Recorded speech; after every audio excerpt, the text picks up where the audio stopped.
Gavin Newsom and Karen Bass have already proven their incompetence and poor leadership during the Los Angeles wildfires. Now, as we experience rampant lawlessness and civil unrest, it's never been more clear. Tyrus. What I saw, Yeah. what it looked to me like he was negotiating with a deaf prostitute. Picture this. Mel Gibson storms in like he's auditioning for another Mad Max movie, but this time it's Governor Edition. Then comes Tyrus, looking like he just stepped out of a wrestling fight. And poor Gavin Newsom? He suddenly becomes the main dish in a roast nobody asked for. These two don't just call him out. They basically write him a sarcastic breakup letter. Buckle up, because this isn't boring politics. This is Hollywood drama mixed with wrestling reality check. Turmoil. And I asked my fellow Angelinos, why are Gavin Newsom and Karen Bass still in office? How much more of their destructive decision-making masquerading as leadership are we going to tolerate? It's time to take back our community and our state and put the power and the privilege in the hands of competent leaders whose goals is to protect us and the way of life this nation was founded. Okay, picture this again. Mel Gibson walks in like he's doing another Mad Max movie, but this time it's Governor Edition. Then Tyrus shows up looking like he just came straight from a wrestling fight. And poor Gavin Newsom? He's suddenly the main dish at a roast nobody wanted to eat. Mel and Tyrus didn't just talk about him. They pretty much sent him a breakup letter dripping with sarcasm. Buckle up, because this isn't normal politics. Nope, it's more like Hollywood craziness crashing into wrestling smack talk. Back and watch the tape. Yeah. He literally goes, I want some of this, then you do some of this, and I'll do some of that back to you, and then we'll do this, and then I'll pay you, and then we'll do it again. True. And then she kept saying, no. Okay, how about this? You do this one first, then we do this one, then we give a little back and forth. But hey, before we continue, don't forget to smash that like button and subscribe, because you do not want to miss this story. Mel Gibson is not the kind of guy who sits quietly sipping tea in a corner. Nope. He's the guy who kicks the door open, flips the table, and shouts, "This tea is poisoned," while staring into your soul. And now, his newest drama doesn't have swords, face paint, or priests. Nope, it's all about Gavin Newsom, the walking shampoo commercial. Go ahead, roll the tape. Tyrus, did he leave out anything? I think there's about 100 other reasons too. Well, it's not his words when he speaks. Yeah. You have to watch him closely. And some genius decided not to film him any lower than the Yes, shoulder. did you? Yes. So what did he do? You couldn't see the hands. No, but he sent more. So here's the deal. California's Governor Gavin Newsom, the guy who looks like someone carved him out of marble using only hair gel and smugness, is now stuck in a storyline even Hollywood couldn't write. If Mel is the grenade, then Tyrus is the hammer. Newsom is being roasted so hard, he looks like an extra in his own political soap opera. And the best part? His harshest critics this time aren't rival politicians.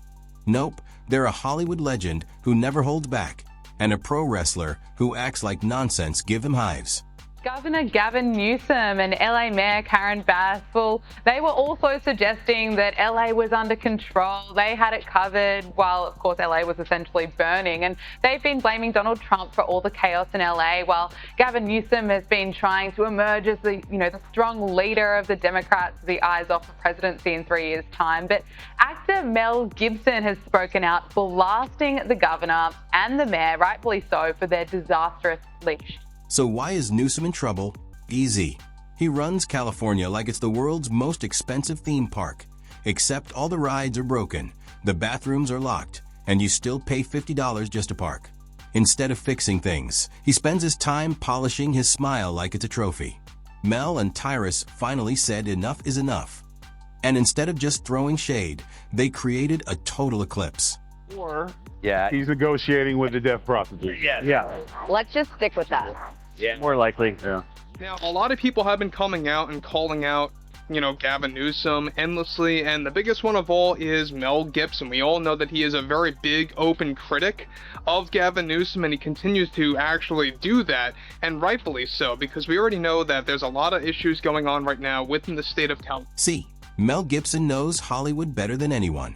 He's seen fakes climb to the top by pretending to care.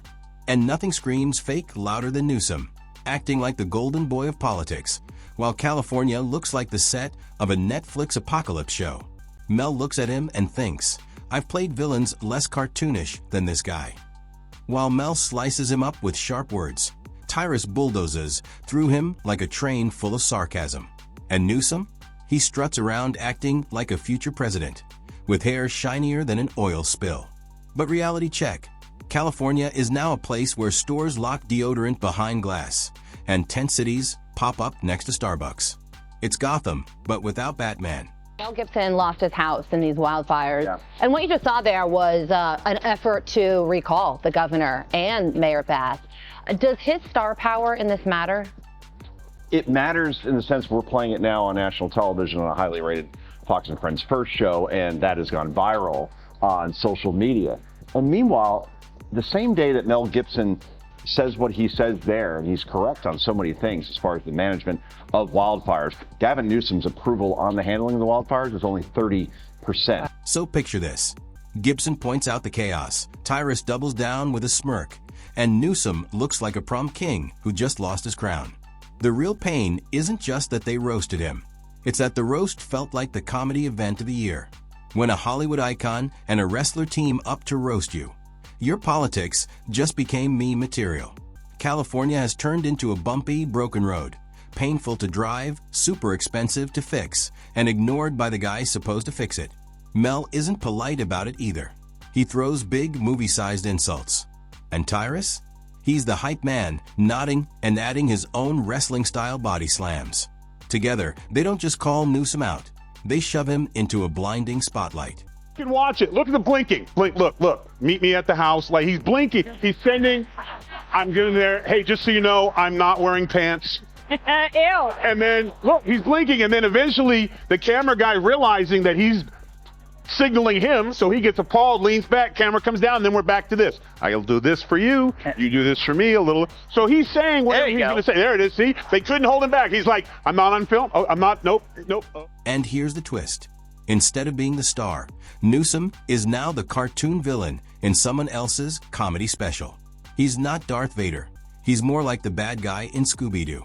Take off the mask and surprise. It's just some guy running a scam. Newsom wanted to audition for president, but instead he became the punchline. He struts like he's the star of a Netflix political drama, but in real life, California looks like a glitchy video game. People lock up deodorant, potholes grow like weeds, and Gibson says, nope, even I wouldn't film this. It's too unrealistic. Tyrus then drops his wrestling-style elbow on him, calling it what it is, a disaster with hair gel. Well, speaking of full isn't it? I'm sorry, I'm confused. He's still governor, right? Yeah. So he could do something about it. That's the most irritating thing, is like, why did anyone say with a follow-up where he's like, the homeless situation is ridiculous? Follow-up question, aren't you governor? Yeah. Like, that's the difference. That's the difference between the radical left and President Trump. He'll talk about something as it. And the funniest part? Newsom probably thought he was safe from this kind of attack. Usually politicians get roasted by other politicians, or maybe a late-night host cracking soft jokes. But Gibson and Tyrus? Whole different ballgame. Gibson blasts him with action movie energy, and Tyrus follows with jokes so sharp they sting. California, the land of dreams, now feels like a broken carnival ride. It's free if you're homeless, overpriced if you're not. And the only working ride? The one that takes you out of the state. Gibson and Tyrus show the difference between a blockbuster and a total flop. Right now, California isn't even DVD quality. It's YouTube fail compilation. How much more of their destructive decision-making masquerading as leadership are we going to tolerate? It's time to take back our community and our state and put the power and the privilege in the hands of competent whose goals are to protect us and the way of life this nation was founded upon, and promises to offer. That's all. And the roast just keeps going. Gibson and Tyrus didn't do this once and move on. They built the how-to guide for taking apart Newsom's image. No boring debates, no long speeches. Just sharp jokes and the courage to say what everyone else is thinking. The emperor isn't just naked. He's covered in expensive hair gel and smugness. And now everybody sees it. Gibson's been in Hollywood long enough to spot a bad actor. And Newsom looks like he's reading lines written by clueless interns. Meanwhile, Tyrus treats the Newsom for president idea like it's a comedy sketch. He body slams the whole thing, then flexes on top of it. He's playing with us. Meet me at my house. You get mine. I get yours. It'll work out. Paul, are they capable of soul searching? It feels like the party itself has no soul. Yeah, I know, they have no soul. You know, it's a really interesting statement if you just kind of, you can break it in two. He spends the whole first part of that saying, we lost because this. Essentially what he says is, folks, we were on the wrong side of every issue. To Tyrus, Newsom running for president is like letting the guy who crashed the golf cart fly a spaceship. Sure, it might look funny for 5 seconds, but then, boom, disaster. Newsom's record is full of California's biggest failures. And the way he handles criticism, he just smiles more and acts like that makes everything fine. It's like trying to pass a spelling test by writing your name in glitter. Gibson sees through it instantly and tears it apart with movie-level energy.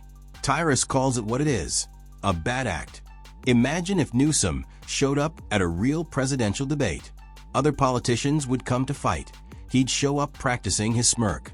Gibson would say it's like giving a background extra the lead role in an action movie. Tyrus would call it pure comedy. And the timing? Terrible for Newsom. He's been practicing his I'm a future president act. But Gibson and Tyrus just ripped it apart live. And the best part? Newsom can't fight back. If he answers them, he loses. If he ignores them, the roast lingers. Either way, he's stuck in their comedy chokehold.